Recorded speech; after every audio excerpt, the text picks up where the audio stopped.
Shalom and welcome to another in our series of podcasts from Temple Beth Am, a dynamic center for conservative Judaism in Los Angeles. This is a recording of a Shabbat teaching by Rabbi Rebecca Schatz. We're going to turn now to the teaching that I actually didn't prepare around the memory of Marlise's mom, but I think that the theme will very interestingly connect. And this morning when I introduced the Torah reading, which obviously was not this Parsha, I caught myself bringing into last week's Parsha, that which I found interesting in this coming week's Parsha. So if you were there this morning, you'll also hear some similarities in what I shared this morning as an introduction to Parshat Pinchas. So if you have the source sheet in front of you, great. If not, it's mostly verses, and then we're going to look at a few commentaries, which I'll read out loud.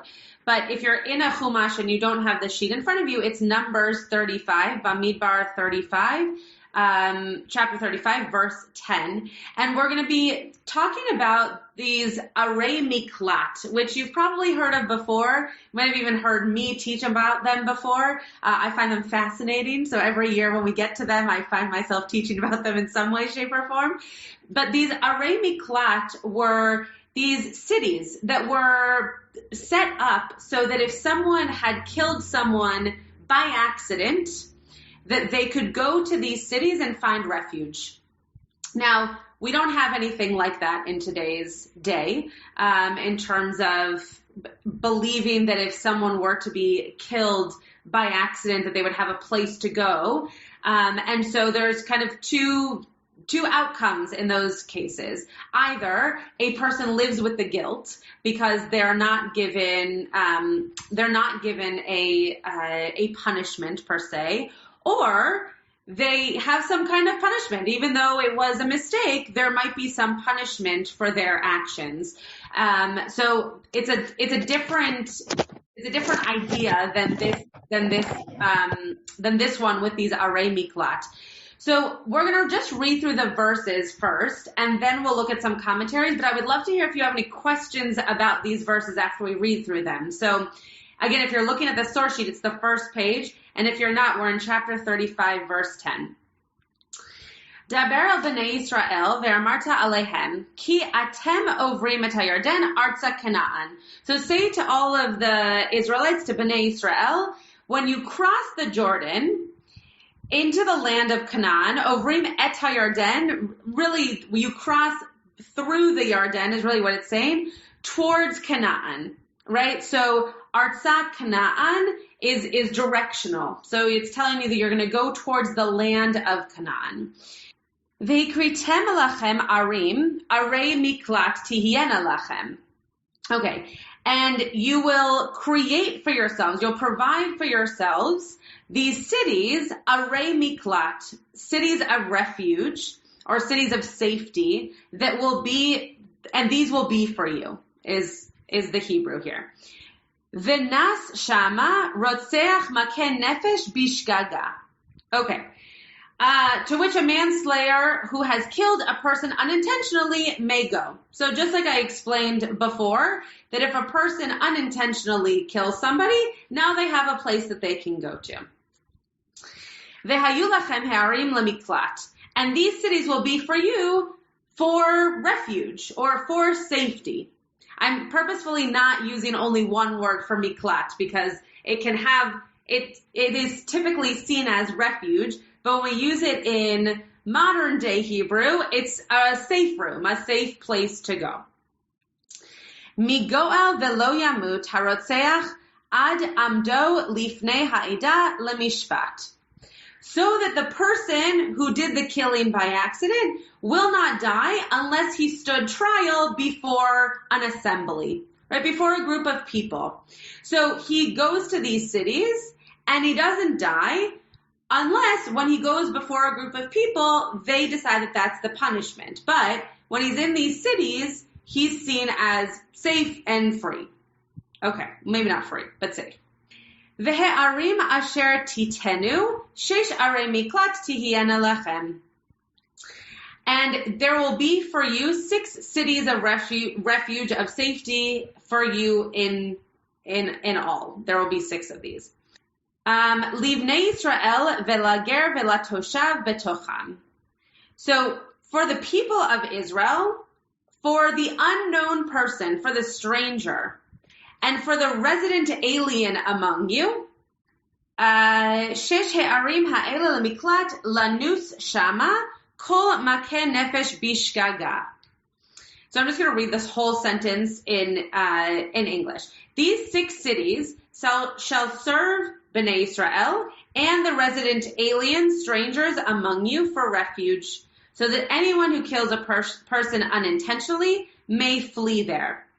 Shogeg is unintentional. That's the word for unintentional that we're using here. Okay. Any question? I mean, I'm sure you have many questions, but questions that you would like to share or ask about these particular verses 10 through 15. I guess I left out 14. I don't know why, but mostly 10 through 15. No questions. Yeah, Larry.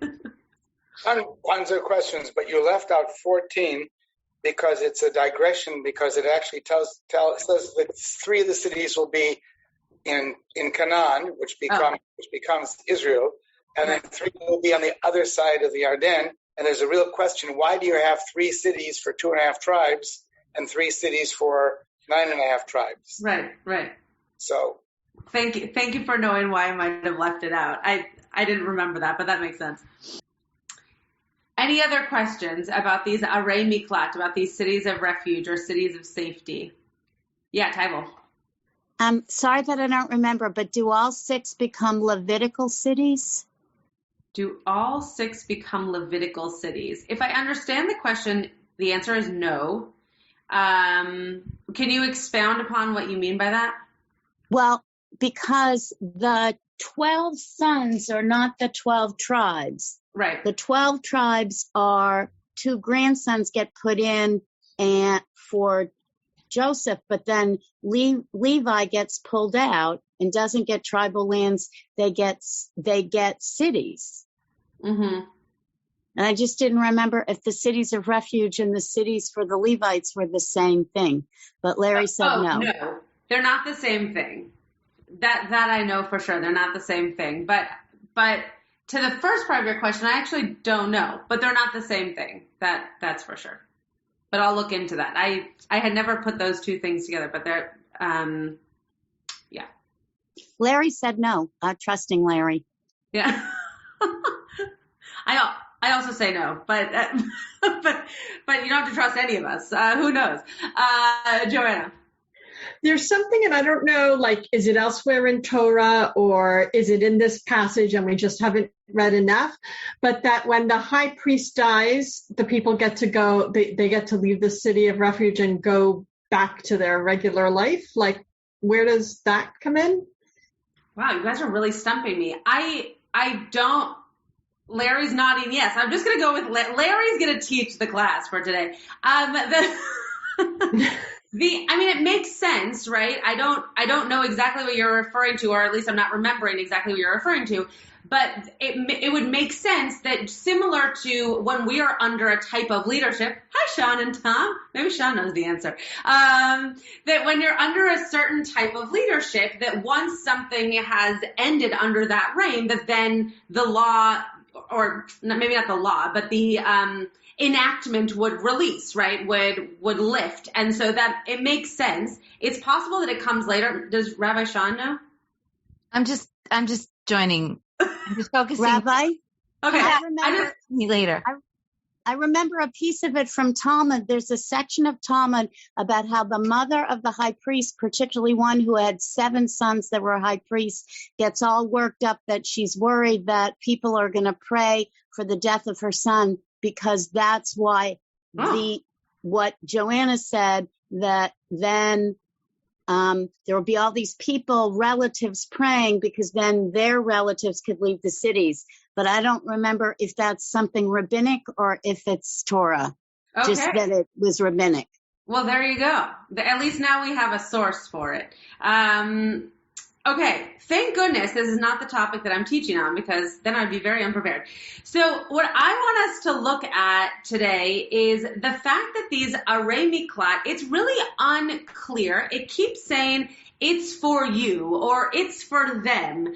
What does that mean? Who's the you? Who's the them? Why do we need them? Right? As I started off by saying, we 2021 Jews don't use them. So at what point are they not actually for us anymore? But who's the you? Who do these cities need to be for? So if you turn the sheet over, and if you don't have the sheet, I'll just read it. I'll read it out loud. Chizkuni says, they are to calm the fears of the person who killed unintentionally, who worries about becoming the victim of such relatives of the slain person. So very interesting that what Chizkuni seems to believe is that these arei miklat are for the person who unintentionally killed someone, that we know, but not because of their action, but rather because of the family who has now lost somebody who was unintentionally killed, who might try to seek revenge on the person who did the killing, which obviously makes sense, right? That you would be in grief, that you would be angry, that you would try to find the person who did this to your family, and that you would then try to go after that person. So these arei miklat are set up so that the person who unintentionally killed someone has safety, not from the authorities, so to speak, but from the family of the person who died. Yeah, Larry.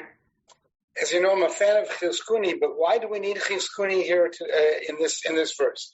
Because we've already read that from verse 12, and the town shall be an asylum for you from the avenger, that's the Goel, and the murderer will not die until he stands before the community for judgment. And it's explained by Alter, but also by others, that in fact this was part of the legal system, that it was the responsibility of the avenger in this case, if it had been an intentional murder, to take out the punishment. And supposedly, according to Alter, this comes from the line from Bereshit, he who sheds human blood, by humans his blood shall be shed. I don't know if that's what what ends up being the legal mandate, but it appears that the legal system was, if you murder somebody, first your avenger from the family of the murdered person kills that person. But if not, then there is a judgment by the community, and if it's deemed to be capital punishment, then they carry out the crime. So it seems to me Chizkuni hasn't really helped us here. He hasn't really added anything. So okay, Joanna first. There's a component in Arab culture where revenge can go on for generations, right? And families, if something happened to one family, let's, envision this, a killing, that, generations later, that dispute is remembered, and, let's say the family of the killer, like, I've read accounts of, like, lives in fear 2-3 generations later, over the possible revenge that the family might seek. So it's interesting in that concept to consider this, because this seems to want to put a stop to that kind of thing. Yes, I agree that's what Chizkuni's trying to do here, but also what the arei miklat are doing here, right? That they're trying to make it such that revenge piece the family wouldn't feel as though they have to take that upon themselves, but rather that it might be something that comes to the person from the authorities or from this Eidah that comes together to give them their ruling based on the crime. To go back to Larry for a moment, and I think it actually connects to what Joanna just said, I think that there is something that Chizkuni is adding here in terms of bringing to us the family of the victim. We don't think, when we're talking about these arei miklat, we don't think of the person who's been killed. We're just thinking about the person who did the killing, right? The arei miklat are set up for us so that if we unintentionally kill somebody, we have a place to go. But we're not thinking about how the family must feel of the person who's the victim of this killing. So I think that what Chizkuni is doing here is bringing in that other side. He's not telling us how to care for them, right? He doesn't go that far, but he does bring to our consciousness there's another party involved here. It's not just the person who did the killing. It's also the family who's fallen victim to this person who's now going to have safety because these Arei Miklat were set up for us. Was there a Fieldsmeyer hand? Was there a hand that I saw? Yeah, I wasn't seeing the Chizkuni comment that way. Oh, great. I was seeing it and again, Larry might have already said something along these lines, but I was just looking at the verse 12, and it seems to be saying that the purpose is to keep the guy alive, the unintentional killer, so that person can have so that justice can be handled appropriately. But it seems like Chizkuni's talking about his, like, the killer's state of mind, actually, which isn't explicit in the text. And maybe this was said and I just didn't. No, it wasn't said. And I totally agree. And I think that you're picking up on we read in English. So the calming of the fears, right? That the person who did the killing can now feel as though they have a place to go where they will be taken care of and don't have to worry that the family is going to come after them or someone's going to come after them and kill them based on the action that they did. So yeah, I totally agree with that. And I think that for the first time, we are also aware that fear is coming because it's not just, again, like the authorities or this Eidah, whoever it was back in those days, but that it also, as Joanna pointed out, it also was the way of the family on the other side to want to hurt the person. And again, maybe rightfully so, but that now the person who did the killing can feel as though they have a place where they'll remain safe and not hunted, for better or for worse, but they will remain safe. Any other hands before we go to the next commentary? Okay. So the next commentary is, Shadal, and it's on the same verse, actually. I'm going to read it in chunks. If you have this source sheet in front of you, you'll be able to see where I stop, and if not, just stay with me. So, just trying to see where I want to start here. Okay, I'll start with it. So before people were organized under a king or ministers or judges and officers, every family took revenge against other families, and the closest relative of the dead was responsible to avenge his death. So similar to what Joanna actually was bringing to us earlier. The Torah established judges and officers and transferred the responsibilities of avenging a killing from individuals to the community. Now, in a case of murder, it was possible to mollify the avenger by telling him to leave it to the judges to investigate and to execute the killer if found guilty of murder. However, when the killing was unintentional, it was impossible to mollify the avenger and oblige him to watch he who killed his father or brother remain unpunished. Everybody with me so far? Okay. Any questions about that or any comments? Okay. He and his acquaintances would interpret his inaction, to be proof that he does not love his father or brother, since he does not avenge their death. Right? So that you might think, if you're not going to go try to find this guy who hurt our family member, well, then you must not care about our family member very much, because shouldn't you be angry and shouldn't you want to go and get them? They did this terrible thing. Now, it was impossible to totally uproot this attitude that lack of vengeance implied lack of love.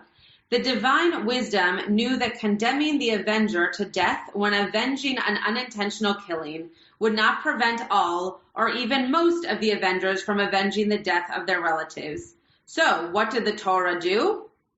It left the avenger the right to avenge the killing of his kin, but designated places of refuge where the unintentional killer could seek protection and in which the avenger is unable to kill him. Okay. What, Larry, you're smiling. Do you have a thought on this? I do. I hate to dominate, but I read this before.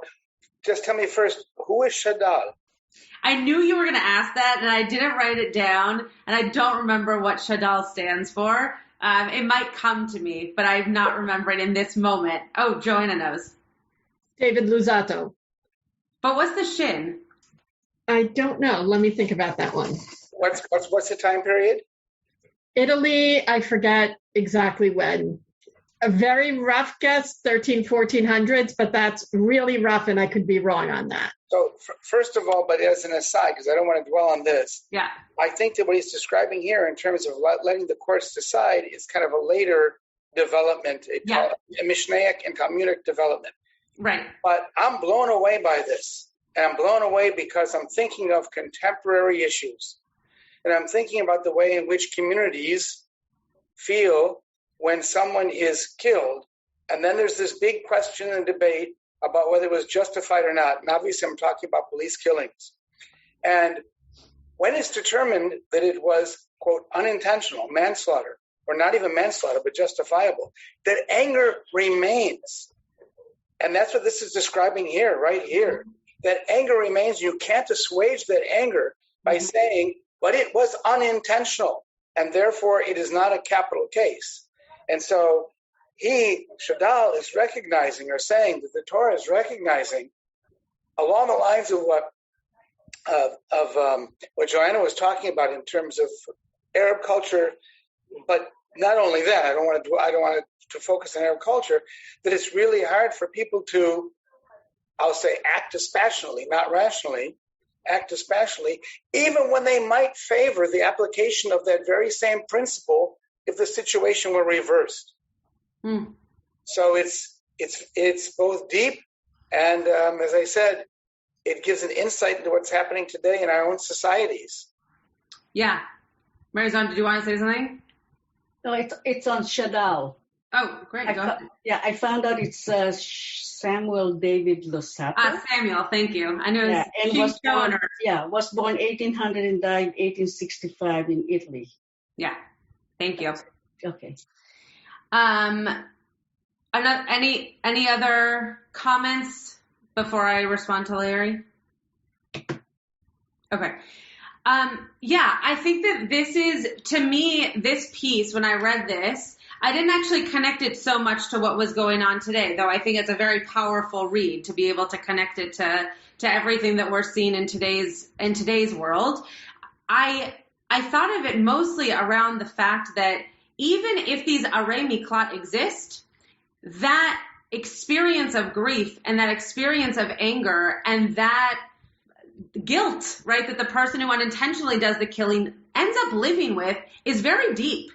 And that doesn't go away. And so I wonder if what the Torah was trying to do in creating these arei miklat is at least say, if we cannot get rid of those feelings, of those deep feelings like what Rabbi Sean was saying before, those deep feelings of you might be scared, you might worry, you might think that something terrible is going to happen to you for good reason, that we're going to create these arei miklat so that at least we can tell you have a place to go. At least you don't have to worry about a place to go. That you might still live with that guilt and that anger and that fear for the rest of your life, whether you are the victim's family or the person who did the killing. But that at least we can provide you some place where you know that you will be, again, I'm using the word safe, though I'm not even sure that safe is the right term, but at least safe from the harm that could be caused by the family of the victim to you. Any other comments or thoughts or questions before I close this out? No? Okay. So what I wanted to leave you with, because there's so much more to say about these arei miklat and much, much more to go into. First of all, if you continue reading in the Parsha, but also just in general, commentators go on and on and on about what they were for and how they helped and who was in them and all the rest of it. And as we were hearing before, the Talmud also speaks to them. And the one piece that I started off talking about at the beginning of this teaching is that for me, the way that you can look at these different cities, not just for the person who goes into them, but for the community that is dealing with the grief, is dealing with the death, is dealing with that anger. These are also somewhat safe cities, right? So just go with me for a second. If a person kills, God forbid, your uncle, and you are now enraged because it was unintentional, they're not going to get the punishment that you believe in your heart they should receive, and they're going to go into this city of refuge where you cannot touch them, you then are also not going to do anything that would cause your family harm, because you're not going to kill someone or you're not going to hurt someone else. Yes, you're going to live with the grief and you're going to live with the anger, but these cities of refuge seem to be a safe haven, both for the person who caused the crime and also for the family who's grieving. And I think that that's a very interesting way of thinking about these cities of refuge, because we focus so much on the people inside, but not how it's affecting the people on the outside who have dealt with whatever death in their family they're dealing with.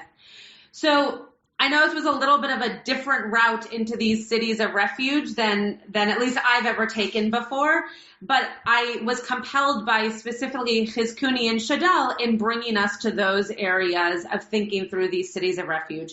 So I hope that you can think about them in this way. Again, you'll hear more about them, I'm sure, throughout the week, because they are a very interesting part of this parsha. But to think about how they are cities of refuge, both on the inside and also for those on the outside. You have been listening to another in our series of podcasts from Temple Beth Am, a dynamic center for conservative Judaism in Los Angeles. If you enjoy these podcasts, we invite you to write a review on the Apple Podcast site or wherever you get your podcasts. For more information about Temple Beth Am Los Angeles, go to tbala.org.